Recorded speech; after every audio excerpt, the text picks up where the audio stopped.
Not what you want to see above the boiler. We have a casualty. It looks like it's let itself go before it died. So yeah.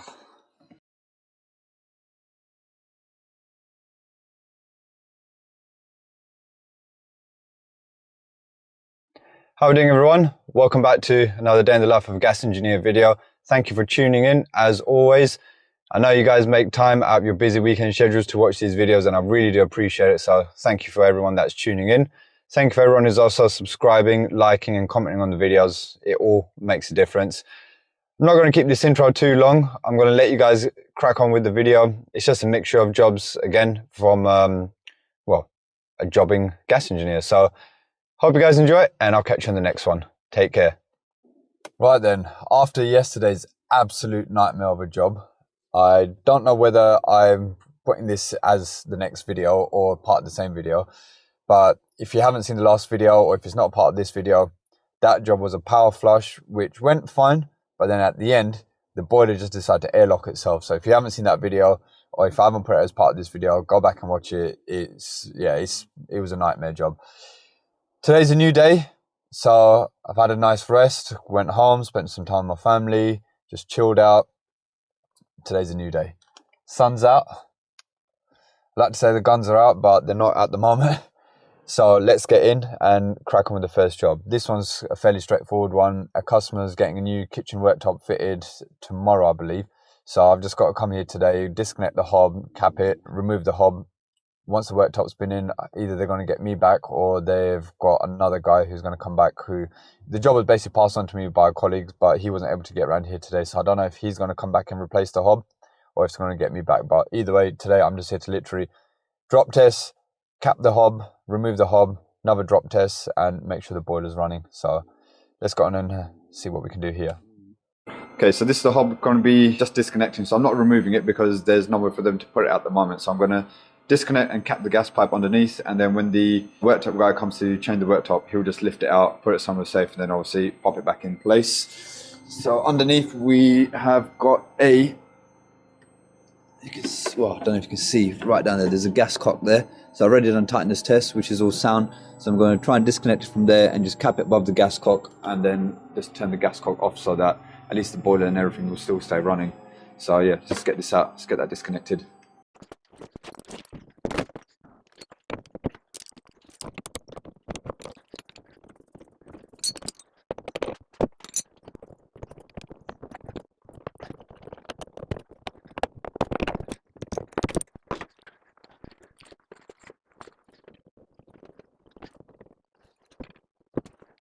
Right, that's all capped off there. Done another tightness test, so no drop there. But not boiler, hob just disconnect the electric so they can lift this off. And once the new worktop comes in, my colleague's going to come back tomorrow and just reconnect the hob back up again. Kept the old pipe on the side so it's easy for him to reconnect it back up. There we go, sit done. Okay, so gas hob's done. Just at this next job, which is, well, it was just a standard boiler service, which I've just carried out. Nothing interesting to show in there. However, flue, now this is up in the lofts. It's not been sealed inside or out. I don't know if you'll be able to see on the camera. Just so you can see all the way through the outside. Obviously we're up in the loft, so it's going to be difficult to seal it from the outside, but got myself some of the mastic tube cement. So I'm just going to get some of that in there, seal it around, and make it all safe. I can sign the boiler off. There we go, that's been sealed up inside. Don't know if you can see because there's a shadow over it, but yeah, that squeezy stuff is really good. Just gets into the tight gaps. And then obviously once that pushes back, that will push the cement in and then form a nice seal around it as well. So that's that job done. Let's pop this down here. Gotta clean my hands and then get on to the next one. Howdy. So we are back at that Vaillant. So remember this one where it had the turret seal leaking the other day. So I'm back to replace the turret seal. Got the control knobs. Got my trusty jobbing bag. So control knobs. Well, there's a sticker covering the part number, but you might just be able to make out it's 00200489969. 3 new control knobs going in. that is the part number for the actual turret seal, 981227. That's an 80mm seal. So we've got that, and then I'm going to be changing the flue seal as well. So that's 981233. That's a 60mm seal. So we've got two different size seals for the turret seal and the flue seal, and then also you've got the control knobs as well. So I'm going to get that done first before I do the control knob. It's a little bit higher than what I'd like to be working on, so I've got my steps and got my impact, and I've got my little angled bit in here as well to help me get around the screws at the back there. So I'm trying to film as much of this as I can, but you might not be able to see much because it's going to be from like a lower angle.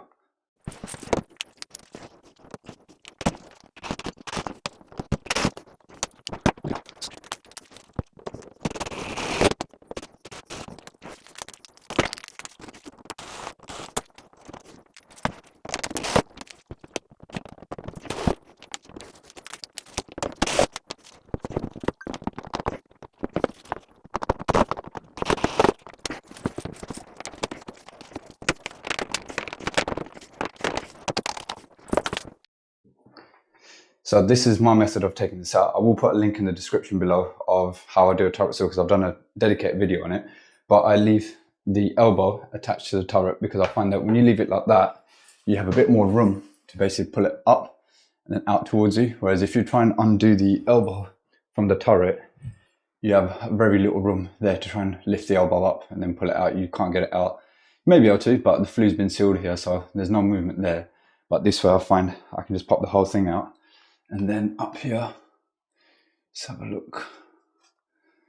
I can't actually see because you guys are taller than me at the moment.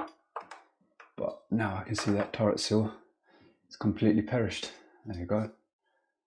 So swap that over, put a new flue seal. So this is the other flue seal that I've replaced in there. And then pop that all back together. Okay, so I just got the telescopics out because it's going to make it easier for me when I'm putting it all back together. So I've got a new flue seal in there, and then I've replaced the turret seal here. That's a nice fresh turret seal there. I'm just going to grease that up, grease up the one on there, grease this, grease the bottom end of the turret, and then just I push it onto there and then pop it back down onto here. And then we'll do our 26.9 checks again and make sure everything is all good. Oh, obviously, I'm going to change the control knobs before I do all that. So I'm just going to get this back together now.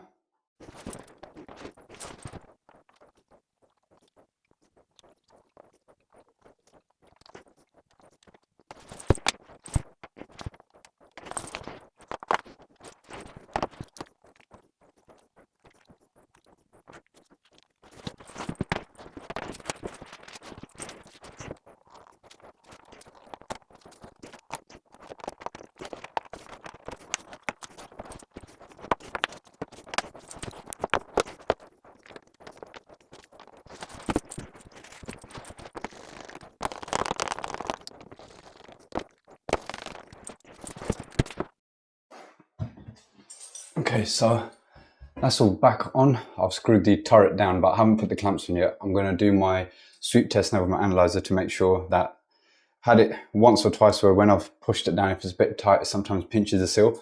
So before I do all the clamps up and everything, and there's a problem, I have to undo it all again.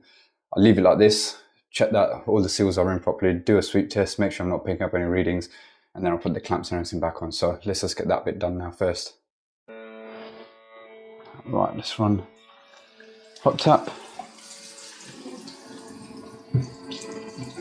Let's test turret seal again. Let's run that around this way.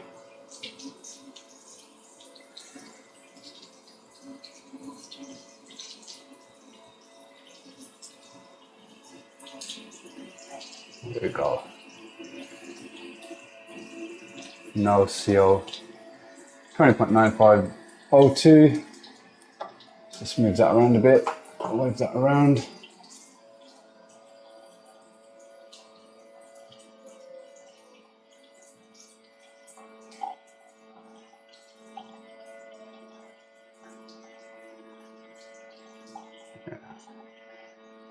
It's not dropping below 20.6, so that's fine. Main thing is there's no CL being picked up. I'm happy with that. So now I'll just do up the clamps and everything, and then finish off the rest of my 26.9 checks, and then leave this boiler running on for these Lovely couple. Okay, so that's all clamped up. I've actually moved the clamp around because I don't know if you saw me struggling at the beginning of the video. That was the other way around, and these screws were coming up from the bottom there. So they were coming up like that. So that's why I had to use my little angle adapter. That really helped me get that out. So I've literally just switched the clamp around, used the same two self-tapping holes there, but then I've just made the screws on this side, so it's easily accessible if there's any more further work that needs to be done on the flue. So it may not be me coming back here, but I've just made it accessible if it is me for whatever reason, or if it's another engineer, any work that needs to be done on here. It's just, it takes like a few minutes, and even when you're doing it the first time, I just always believe in doing things so it's going to make it easier for the next person, whether it be you or someone else. And I'd like to hope that whoever's doing other jobs themselves, they're thinking about the next person as well, because at the end of the day, let's just help each other out, guys. Boiler done, left on and working.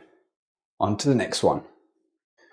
Right, next show I've got an Ideal Classic, which apparently is not working. I've got airing cupboard down here. So first thing I've noticed is pressure's too high. That's over 3 bar, that's in the red. Not a friendly dog. That was off. Let's pop that on first. Let's put the heating and hot water on. I can hear a 3-port. There it is. Okay. Now let's see.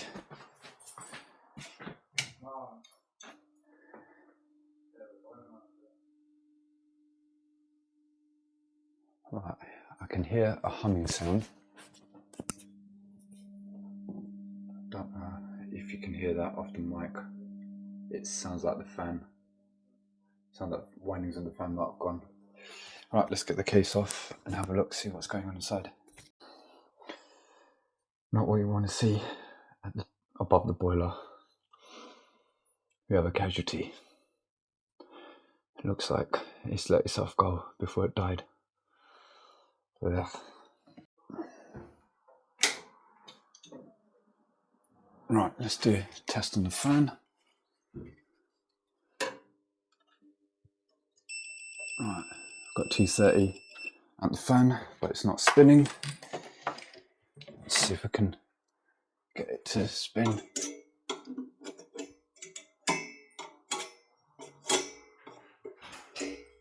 It's completely seized. Hello.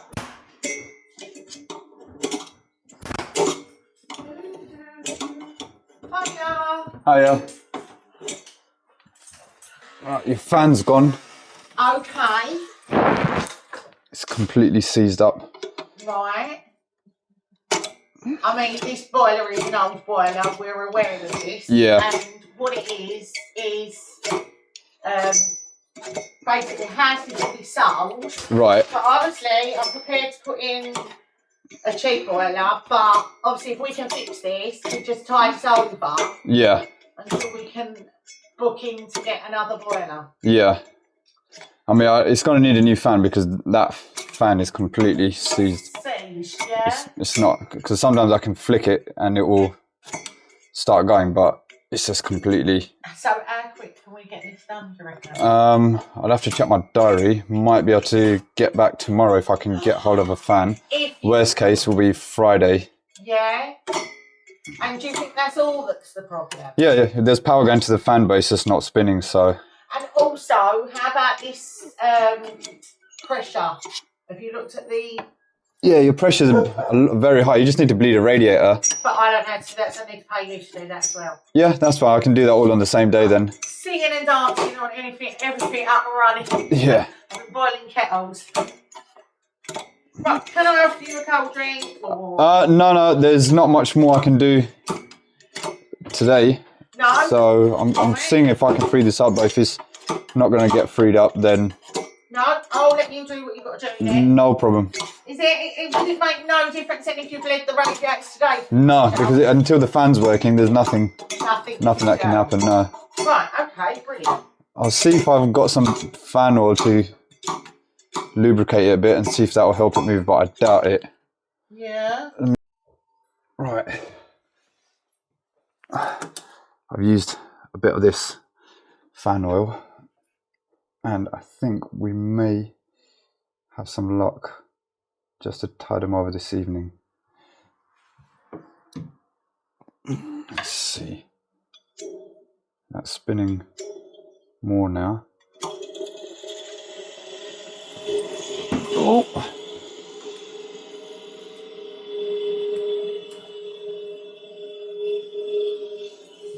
Look at that. We have ignition. So I don't know how long that's going to last, but it's got up and running for now. But a fan will get you out of trouble, that's for sure.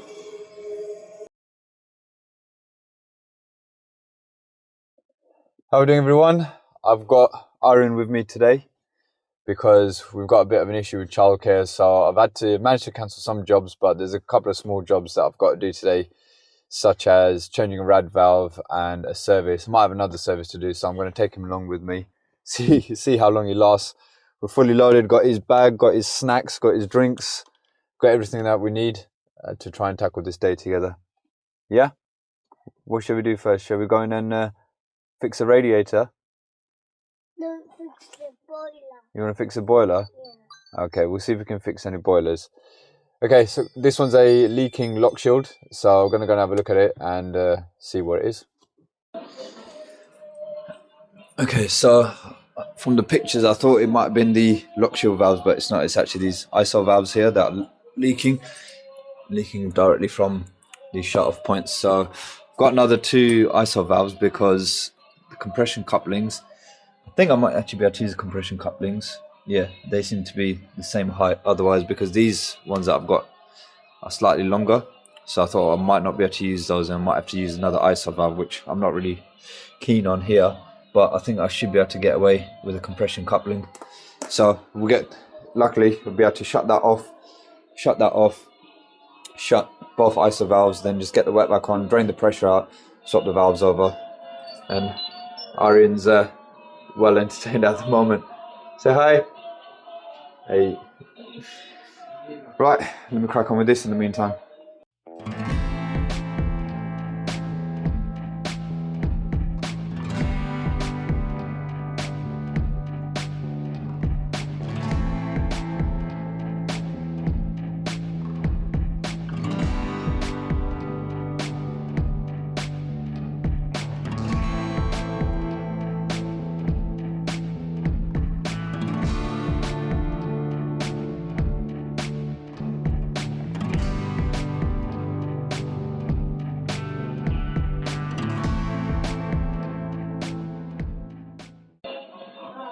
Okay, so slight change of plan. I was going to use the compression couplings, but they were coming up too short and haven't priced in to obviously adjust all the pipework and everything. So unfortunately I have had to just use another 2 ISO valves. Not what I would have liked to do, but it is what it is. Real life stuff. You just got to make do with what you can. So what I had to do, I just lifted it. Once I undone it, dumped the pressure out, just lifted the rad up as you saw, did it, and then popped it back down in there. So just gonna fill up the system now, make sure, test it for leaks, make sure there's no leaks, and then gonna move on to the next one. I think Arian's having fun just playing with the toys over here. Cool, right, let's get this pressurized and get on to the next one. Okay, so just arrived at the next job, and this is actually an install that I'd done about a year ago. It was my biggest install to date at the time, and my first big install from when I went self-employed. It was a conversion from a heat-only Potterton Suprema to a Wiesmann 200 system boiler, and up in the loft, ripped out the old open vent cylinder and replaced with an unvented cylinder. So show you guys what the install looks like, and my apprentice has had a nice snooze on the way up here, so I think he's refreshed. You ready to go? Shall we go inside? Yeah? He's a bit poorly. I think he's getting a cold, so he's got a bit of a sore skin around his nose, so hopefully he's not too cranky on the way back. Shall we go in? Yeah? Okay, alright, let's go in. Okay, so this is the install that I've done. I'll put a link to the Instagram post where you can see how I ended up doing this. So we had obviously flame returns coming from up there, old Potterton Suprema, so brought them around the side into there. Condense on the Wiesmann, yeah, it comes on that hose, but that's going straight down into a washing machine trap down there. The gas meter is just somewhere around there under the stairs, and it was all in 22, so we had a 1 millibar difference between here and the meter, which was great. And I think it was running up in 15 somewhere underneath, behind here. Yeah, the washing machine's there now. This bit I remember. So I was running my gas pipe up here, and see where that clip is? I was trying to drill a clip straight into there, and went bang. This was probably, I think it was about 8 o'clock at night. I was just about to finish off and get the gas on and get all this bit done. And then I hit a cable in the wall just there, which I kind of should have known because the fuse spare's there. But you know, when it's that late and you just want to get things done. What happened? The cat wants the food. The cat wants the food? Yes. So yeah, so that's all done there. Put one filling loop here. We've put another one in the loft as well, so I'll show you that as well. But first I'm just going to get this one serviced, check the filter and everything, recharge the expansion vessel, have a look inside, and then we'll go upstairs and see the install upstairs. Okay, so I've just got the casing off, just having a look inside. Condense trap is nice and clear. No signs of any leaks or anything like that inside here, so visual inspection is all fine. Just going through the diagnostics menu, but before I even do that, I'm just going to drain the boiler out, isolate it, got the hose on, going to check the charge on the vessel. So do all the wet side first, and then I can get into the menu system and then go through all the tests and maximum level, minimum level, and all that jazz. Okay, so just doing my flue gas analysis, recharged the vessel, which was absolutely fine. Cleaned the filter out, that was clean as well, because obviously I power flushed the system properly. Everything on the Wiesmann 200 is just done through this menu system, so it literally just tells you what you need to do. You just got to go through the service settings, put in your service password, then it gets you into the installer settings. You can literally just set everything that you need to. So I've done the maximum reading, just in the minimum reading now. Huh? Uncle's gone upstairs. Uncle's going upstairs? Yeah, you're going to help me? No. Oh, okay, he's not going to help me anymore. Right, so I've gas rated it, which is fine. I'm just waiting for the FGA readings on here to settle down on minimum rate. I'm going to go upstairs and see what's going on with the install that I've done in the loft. Check the expansion vessel charge on the heating vessel there, on the potable vessel as well, and just make sure that everything else is running all sweet. But yeah, not a lot to sort of show on this one because it's just a standard annual service. Okay, so this is the big install that I've done last year. So there was, like I said, I'll put the link to the Instagram post here. There was cold water storage tank here, horizontal vented cylinder, shower pump. It was all like a big structure over here. That all got taken out, put in a 300 litre unvented cylinder here, converted it to S-plan, so all the controls are there. Rewired everything, so it's going to get a bit dark here because the lighting isn't great. Generally, let me get my uni light. I'm going to get the light off the side here. There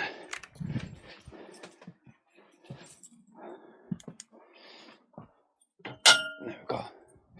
You can see that a bit better. So cold main was coming up from there. So top pipe is our main cold service pipe, then balance cold. I'll put 2 additional draw-offs with lever valves because they plan to maybe do an extension up in the loft and add another bathroom, so they've been capped off there. All the wiring is basically just coming behind the board and tucked away there, so it looks nice and neat. Managed to do a nice little cheeky bend around the cylinder there, going to the expansion vessel there, and then we've got the potable vessel there as well, and the discharge. Managed to run it straight down there, all the way out there, and bosh, straight out there. So yeah, well, personally, this was my proudest install to date because of how long it took me and the amount of work that was involved. It literally took me 5 days. I was here Monday to Friday, staying at my in-laws and just coming back and forth in the mornings and working till late to try and get it done. Happy with this one. It's still all looking good. Not had any leaks, not had any callbacks, just back for the annual service. So I'm going to get this done. I think Irene is getting a little bit restless downstairs, so I'm going to get this done as quick as I can and then get back in the van and make our way home. And I think that's going to be me done for today because I don't think he can handle much more just sitting around.